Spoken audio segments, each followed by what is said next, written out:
कौवा और कोबरा। बहुत साल पुरानी बात है। एक धनवान राज्य में बहुत बड़ा और पुराना बरगद का पेड़ था। उस पेड़ पर एक कौवा कौवी का जोड़ा अपने घोंसले में रहता था। ये जोड़ा दिन भर भोजन की तलाश में बाहर रहता और शाम होते ही लौट आता। उसी पेड़ के पास एक दुष्ट सांप भी रहता था। कौवा कौवी का जोड़ा बहुत आराम से गुजर बसर कर रहा था। इसी बीच कौवी ने अंडे दिए। दोनों बेहद खुश थे, लेकिन एक दिन जब वो बाहर गई तो सांप उनके अंडों को खा गया। दोनों बहुत रोए। अब हर साल मौसम आने पर कौवी अंडे देती और वो सांप मौका पाकर उनके घोंसला में जाकर अंडे खा जाता। वो दोनों ही समझ नहीं पा रहे थे कि आखिर उनके बच्चों का दुश्मन कौन है, लेकिन जल्द वो समझ ही हो ना हो, यह काम उस सांप का ही है। सांप तो अंडे खाकर चला गया, लेकिन कौवी के दिल पर जो बीता वो सोच भी नहीं जा सकता था। कौवे ने अपनी पत्नी को ढाढ़स बंधाया। अब हमें शत्रु का पता चल चुका है, तो हम कुछ उपाय भी जरूर सोच लेंगे। कौवे ने काफी सोचा और अपनी मित्र लोमड़ी से सलाह लेने दोनों उसके पास गए। लोमड़ी ने अपने मित्रों की दुख भरी कहानी सुनी। लोमड़ी ने काफी सोचने के बाद कहा, मित्रों, तुम्हें वह पेड़ छोड़कर जाने की जरूरत नहीं है। मेरे पास एक तरकीब है जिससे उस दुष्ट सर्प से छुटकारा पाया जा सकता है।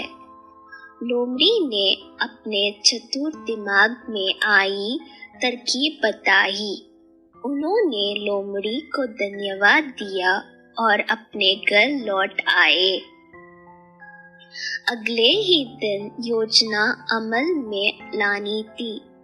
दरअसल उस प्रदेश की राजकुमारी एक सरोवर में अपनी सहेलियों के साथ जल क्रीड़ा करने आती थी। उनके साथ अंगरक्षक तथा सैनिक भी आते थे। जब राजकुमारी और उनकी सहेलियां सरोवर में स्नान करने जल में उतरी तो योजना के अनुसार कौवा उड़ता हुआ वहां आया। उसने पहले तो राजकुमारी तथा सहेलियों का ध्यान अपनी ओर आकर्षित करने के लिए काऊ काऊ का शोर मचाया। फिर राजकुमारी तथा उसकी सहेलियों द्वारा उतार कर रखे गए कपड़ों व आभूषणों में से राजकुमारी का प्रिय हीरे व मोतियों का विलक्षण हार में से एक हार चोंच में दबाकर ऊपर उठ गया। सभी सहेलियां चींकी, वह राजकुमारी का हार उठाकर ले जा रहा है। सैनिकों ने ऊपर देखा तो सचमुच एक कौवा हार लेकर धीरे धीरे उड़ता जा रहा था। सैनिक उसी दिशा में दौड़ने लगे। कौवा सैनिकों को उसी पेड़ के ओर ले आया। जब सैनिक कुछ ही दूर रह गए तो कौवे ने हार इस प्रकार गिराया कि वह सांप के कोल के भीतर जा गिरा। सैनिक दौड़कर कोल के पास पहुंचे तो वहां हार और उसके पास में ही एक काले सर्प को देखा।